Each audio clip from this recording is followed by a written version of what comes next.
internet friends. I'm making a video tonight that I've wanted to make for 8 or 9 months now, and I've been procrastinating because I knew that no matter how well I do on it, I'm going to wake up the next day and wish that I'd said 10 other things or said it differently. But I decided tonight I'm just going to do it. First, I want to show you this cool t-shirt I have. Got that? Just in case you were wondering.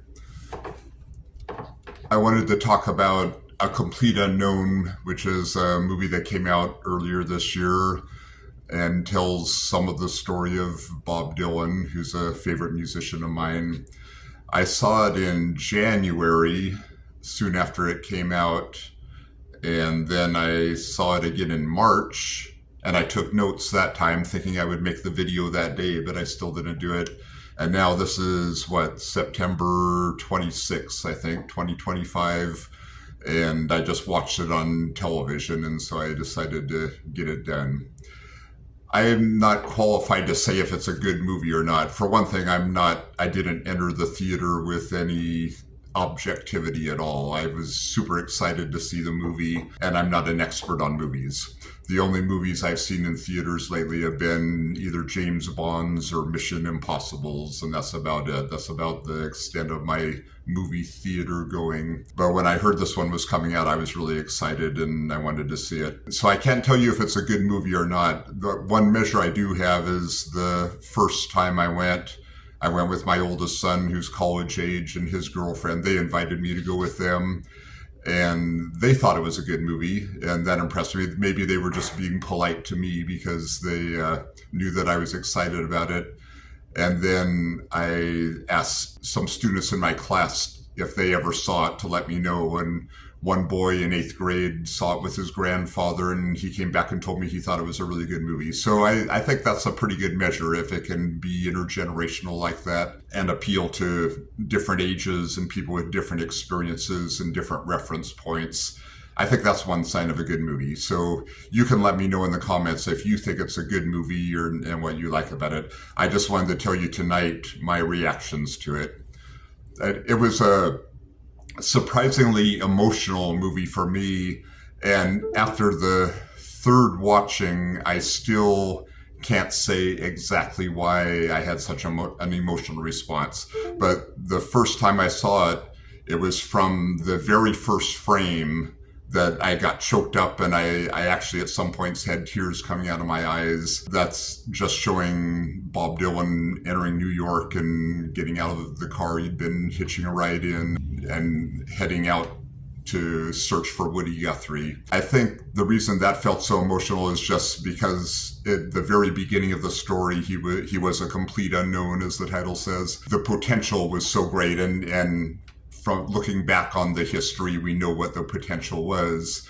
But at that time, nobody knew him, and he had no idea what was going to happen. And it was just that feeling that anything is possible. The most emotional part for me is near the beginning of the movie also, where he's in a hospital room with Woody Guthrie and Pete Seeger. They're at Woody Guthrie's bedside as he's suffering in his last days. Let me interrupt and say, if you haven't seen the movie and you don't want spoilers, then go watch the movie. Just turn off the video and go watch the movie.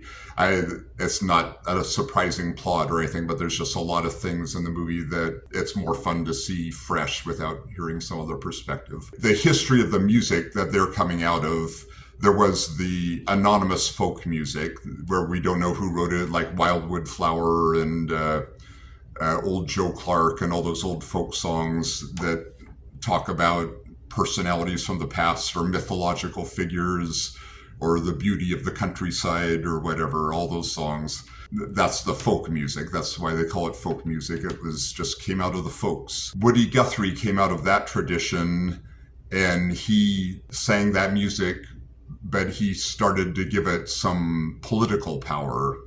And then he wrote songs in that style to further that message that he was trying to send out. But he was singing about hobos and the Dust Bowl and all those things from the early part of the 20th century. Pete Seeger picked up the baton from Woody, and Pete Seeger to me, his message was that we can make the world a better place through music.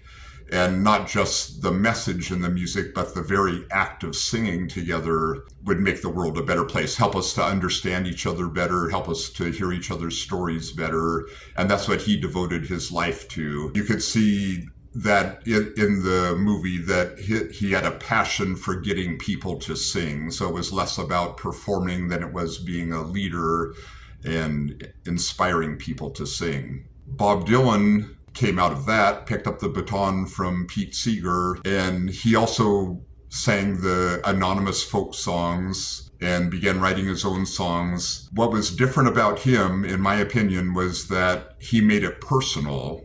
So even if he was singing a song that had been written by some anonymous person in the 1800s, when he sang it, it really felt like he was telling his story. He internalized the story. Woody Guthrie would maybe be presenting a historical song.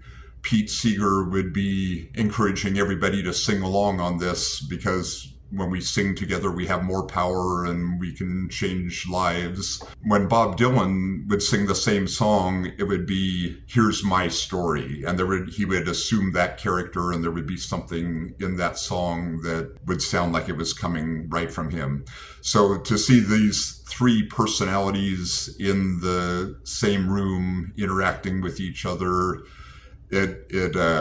it really was very moving to me, and that's where I really got choked up, and I'd have tears coming out of my eyes. That's the closest I can come to describing it. And maybe there's something else that I haven't figured out yet, but that was it. And just to see that baton being passed on, the honor given by the newer generation to the older generation. I was born at the very end of 1959.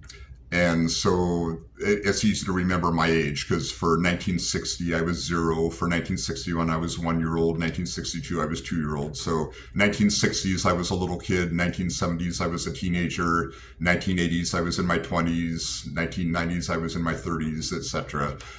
And I didn't realize, of course, at the time because I was so young.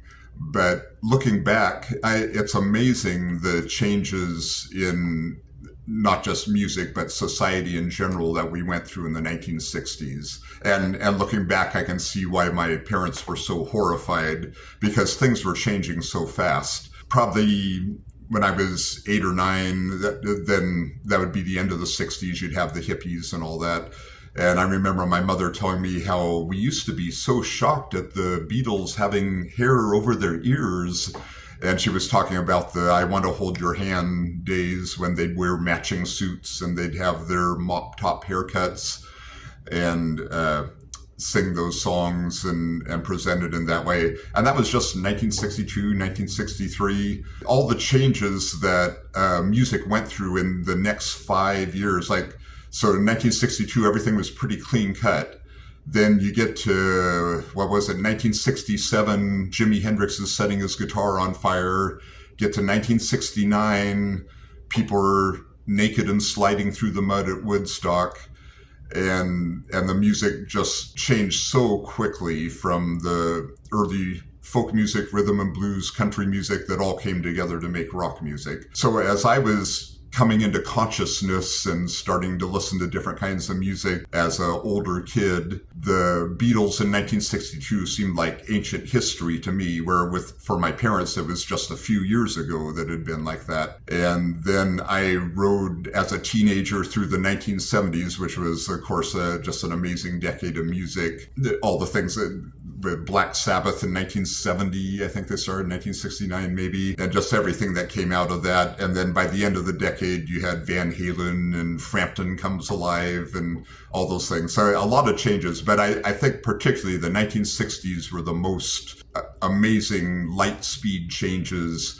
And it's no wonder that was the time where the generations began to divide, and it was just classic that all the songs about our parents just don't understand us. And that's how I felt. And I wanted to have longer hair than my mother would let me have and all those kind of things. But looking back, that was a lot of change in a short time. So I can't fault anybody for being confused by what was going on.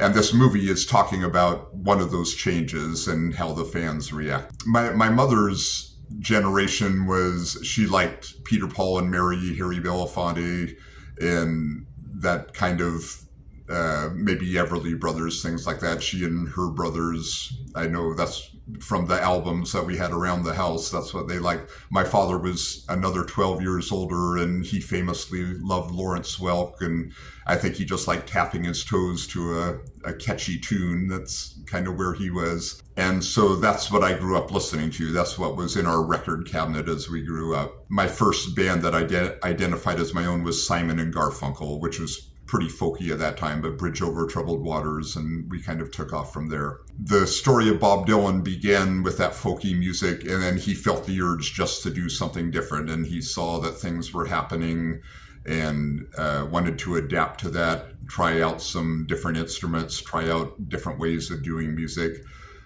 What I think he carried with him through all the decades of his career was that personal message.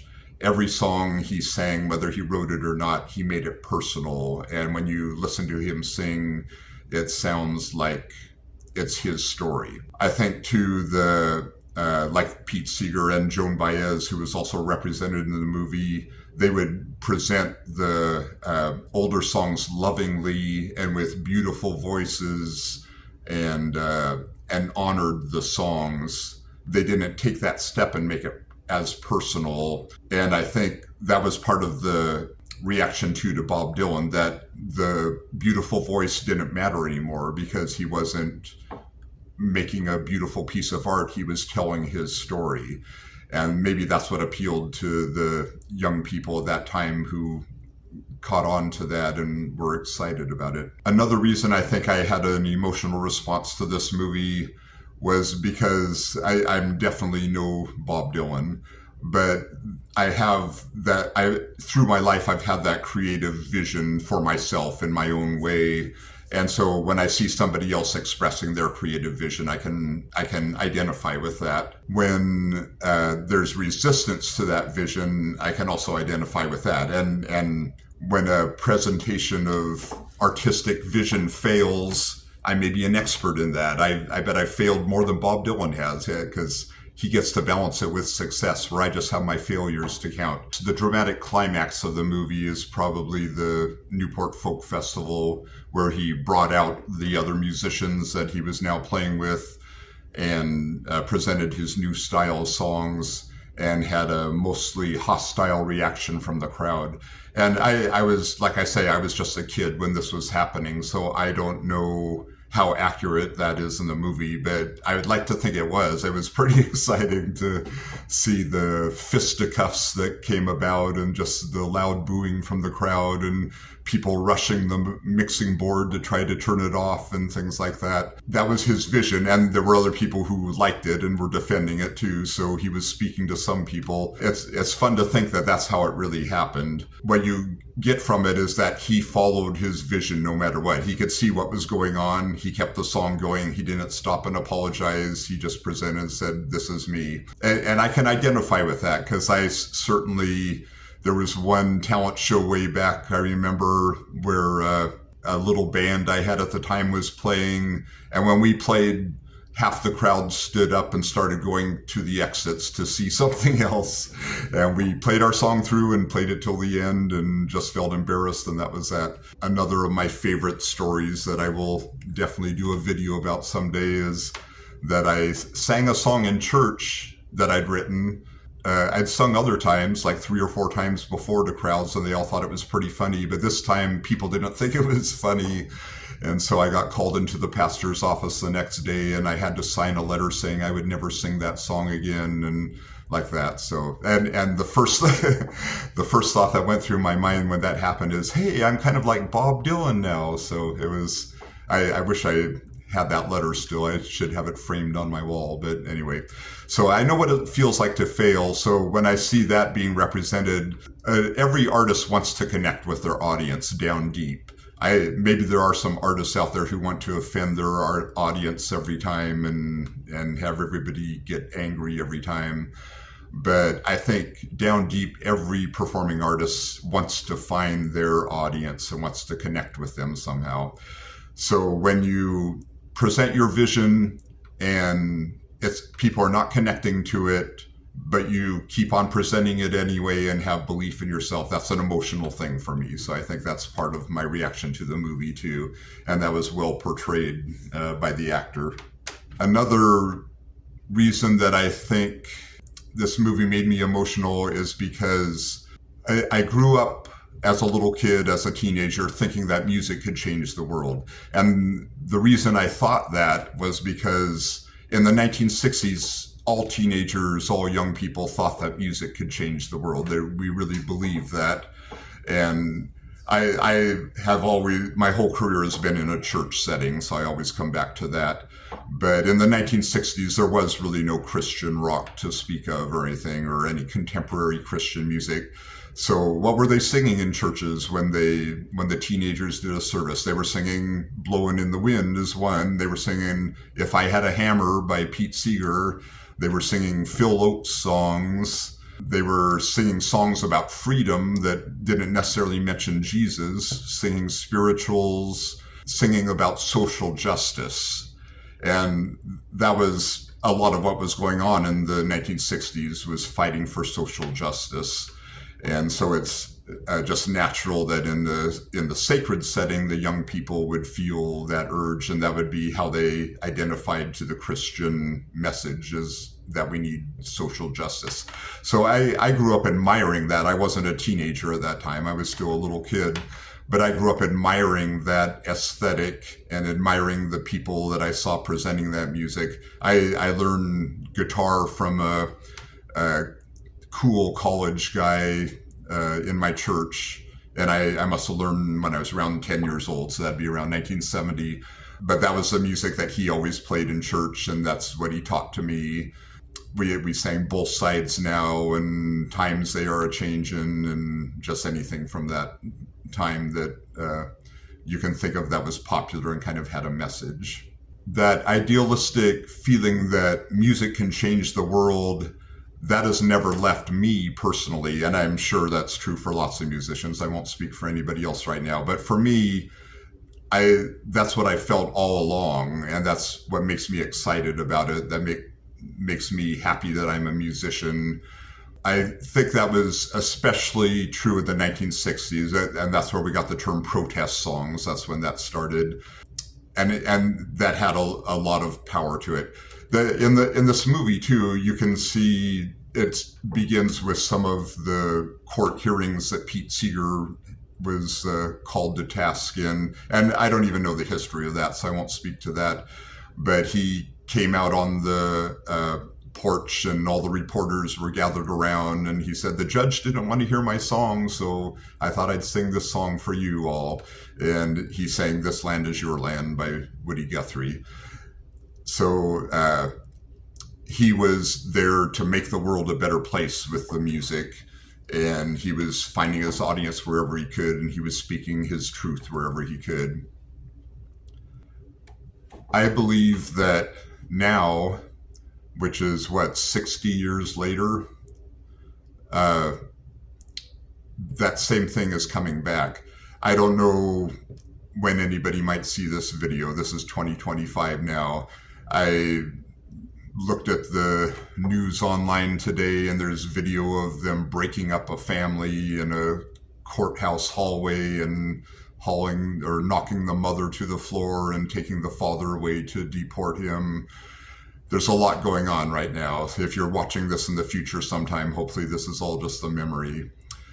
But I think the politicians are not going to fix things. Politicians have certain ability.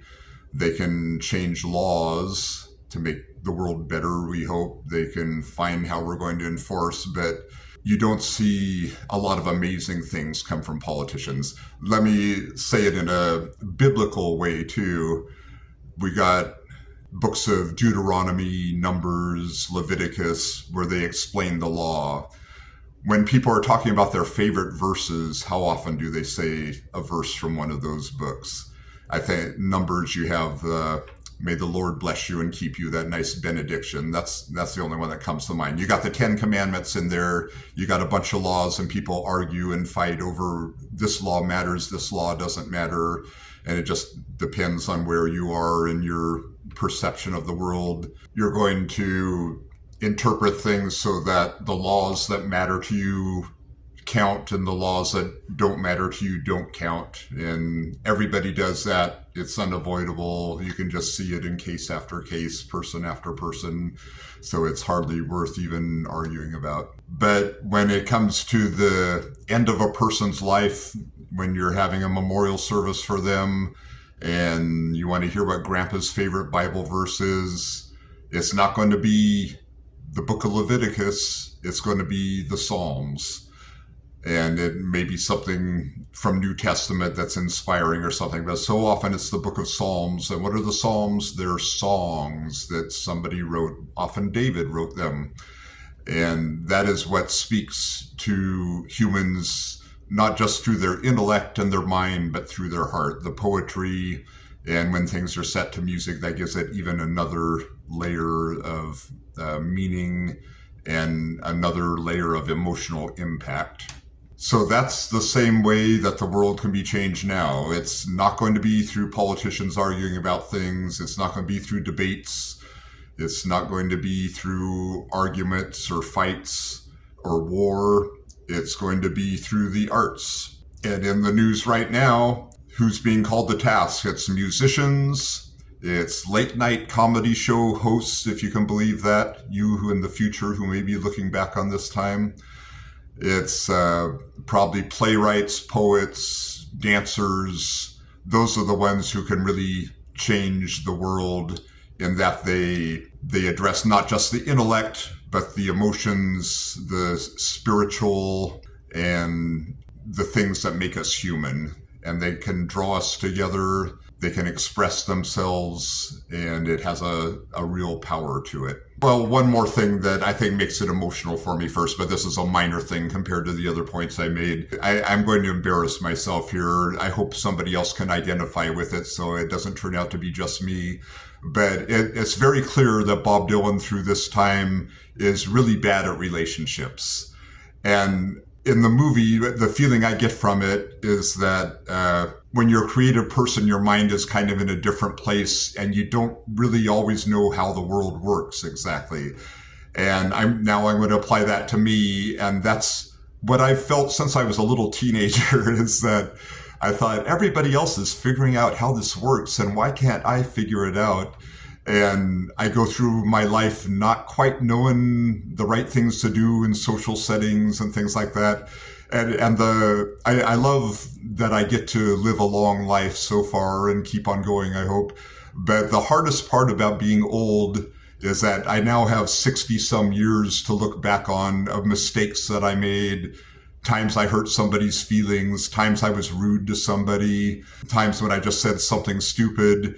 And I'm really not a bad person, I'll say here. And I never intend to hurt anybody. I never intend to embarrass anybody. I never intend to give anybody a bad feeling. But those things just happen in life. And that's what I saw happening to Bob Dylan as portrayed in this movie, is that he did not know how to have a relationship.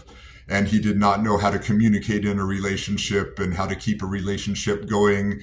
But he's a great guy. He was not a bad person. He just didn't know. He didn't have that skill. So anyway, before I embarrass myself any further, tell me in the comments also if you can relate to that at all. So some other things in the movie that I wanted to comment on. I'm going to look down at my list here. Sorry to not make good eye contact. When he takes a child's siren whistle that was for sale on the sidewalk and buys that. As soon as he blows it, you say, oh, I know what song that's coming in. And that's portrayed later in the recording studio. Another thing is at one point, they only do it once in the movie, but they say the year. And so that must have been like the year of change for him, but it was 1965. And when they showed that tile, I thought, okay, there's other things going on in music in 1965 that they haven't addressed at all yet. But then they start working some of that in. Like they mentioned the Beatles, and it caught me off guard because I didn't realize this attitude would be there, that Pete Seeger says early on, a good song doesn't need all the frills like electric guitars and drums and stuff. A good song you can just sing. And so that was part of the attitude. And then there was the purist attitude with the Newport Folk Festival of we're doing folk music. We're not doing this new electric kind of stuff. And the Beatles were seen as cheap and commercial and things like that, which is an attitude that continues on through all the decades as we judge things that are done as art or judge things that are done to make money. There's a time in the studio where we're introduced to Al Kooper, and as soon as he says his name, you go, ooh, he's going to play the organ on that song. I'm getting choked up now even talking about it, because that's another thing where you know the potential, you know the greatness of what's about to happen, and nobody else knows, and nobody even wants him there. And then he sits down at the organ and just improvises the opening that we all know, which I'm guessing in the studio they took a few tries at it anyway, but in the movie it miraculously happened all at the very first take. Last thing I want to mention is the purity of Pete Seeger, that he sees everybody's point of view. Several scenes in the movie could be like this, and he really wants the best for everybody. He, as portrayed in the movie, and I think in real life too, he really loved people. He really wanted to make the world a better place, and he wanted to use music to do that. He just was a great guy. And it's kind of heartbreaking to watch sometimes as things don't go the way that he envisioned them going in the movie. To summarize, I still think that music can change the world. It was true in the 1960s. It's true now. And I have that feeling inside of me. That's part of what made this movie so exciting, to see other people, pioneers in the art of music changing the world. I feel like I'm riding on the shoulders of. There is a coincidence. The first time I saw the movie, it was a school day. And that morning I had met with a beginning guitar class. And my beginning guitar class, I have one sheet that I begin with every single class when it's new beginners. And that is, "This land is your land." I have it written out in 5 different keys. We start out learning it in the key of D, and it's 8 strums on the 4 chord, 8 strums on the 1 chord, 8 strums on the 5 chord, 8 strums on the 1 chord. And we do that over and over. And then we try it in a different key, get those chords, try it in a different key, like that. So in this movie, I saw that progression through the ages of what music can do for us. And I really felt that day, I really felt part of that progression, because I'd used that exact song I was hearing in the movie, and I'd been working with young people. So any of you out there who are musicians or wish you were musicians or just enjoy music, I'm on your side. I'm on your team. I want to be excited about what you are excited about. And I want to hear your ideas and show you my ideas. And I really believe that we can change the world through music, and that we can only make this a better place by sharing our art and expressing ourselves through art. Give me an amen in the comments. How many times have I said comments? I'll say subscribe too. Subscribe! Goodbye for now. Thank you for listening. I will be back, hopefully not procrastinating too much.